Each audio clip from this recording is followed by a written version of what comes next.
teach technique, all right? But then the finished work is all about how you see the finished result. That you can't teach. That comes from like in here. The whole purpose of today is for you to be so excited about what we've gone through that you just can't wait to go back to the salon and try it.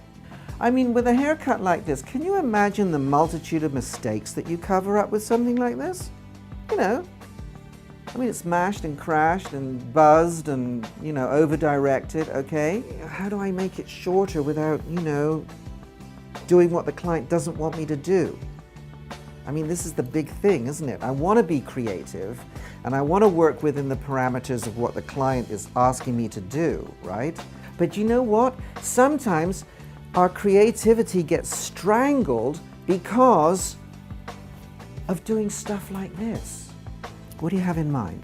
Well, you know, Nicholas, I want to leave my hair long, but I want to do something different with it. If I had $1 for every single time a client said that to me, I wouldn't have to be standing up here doing this. Or she's going to say, well, what do you mean, how short, Nicholas? Show me, you know, and then it's all downhill. It's totally downhill from that moment. Because now what I've got is I've got the client literally telling me how to cut her hair. You know, I think the consultation, and I don't know if you would agree, I think the consultation is the hardest part of the haircut. The whole idea is to take all the fear out of haircutting. I mean, look, let's face it, we're all in the same boat. I love to say this, when I have a new client that sits in the chair, okay, it's the great unknown. Yeah. You know, I don't know her, I don't know her likes, I don't know her dislikes. So if you tap the head, okay, then you get that natural split. And when we work on our mannequin heads, you'll see that. She has to be comfortable for me, yes. Okay? Not the other way around. Yes. Sometimes, you know, I'll see stylists like this, you know, doing this kind of, well, what's that all about? It's like I can stand here and I can say to you, okay, everybody do this. I want you to subdivide and I want you to pull it out, turn it, pull it out, turn it, pull it out, turn it, okay? All right, everybody go ahead and do it. Because that's how you do a graduated bob, all right? You know, that's not educating. That's just, then what you're doing is you're literally mimicking what I'm telling you to do without understanding why. And then you leave at the end of the day and you go back to doing exactly what you were doing before because you don't understand the reason why. Yeah, I didn't part that part out yet. Okay.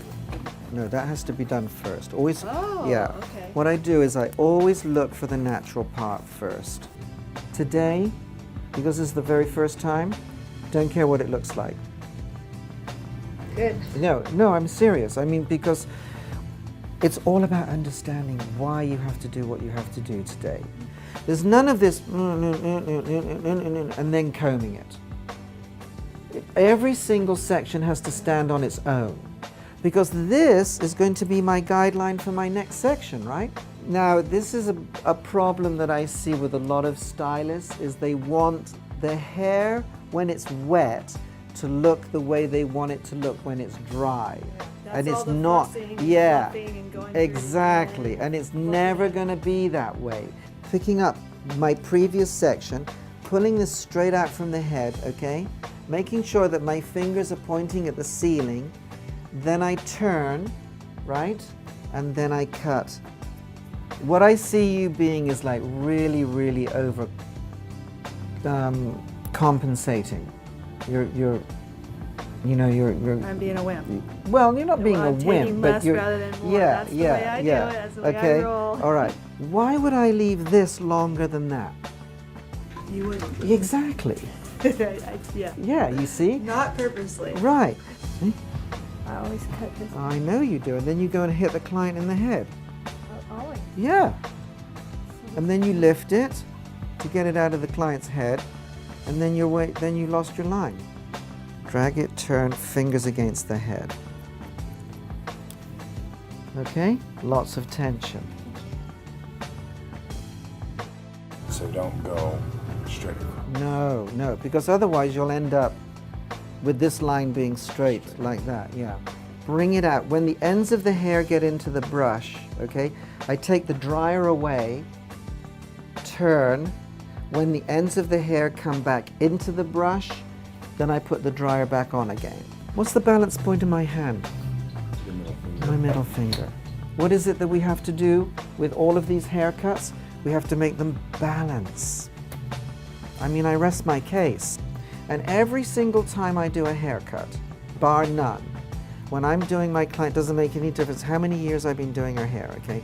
When I'm doing her hair, I'm always trying to figure out a better method. Every single time. For me, the hair has to work by itself. And we're proving it right now. With just the little cuts that you've done, you can see that you've molded that hair by doing what we're doing. The idea behind product is that product should be used as an accent to the haircut, not to make the haircut work. And so, you know, I mean, the best way to piss off a stylist is to start talking about product. I mean, then they're out the door. Yeah. It's totally gone, finished. Yeah. I mean, I'm not here to learn about your product, Nicholas. I'm here to learn about haircutting. Now, if you want to know about the product, that's a whole different thing altogether. This is what's so important right now. We've done all of this now. Now it's like, how do you want to see it? Do you want to see a bubble there, or do you want to see it smooth, right? There's no So- guideline. No. You got the cut already there. So now it's all finished work. Look at that. That's what I want to see, right? That's what's going to excite me.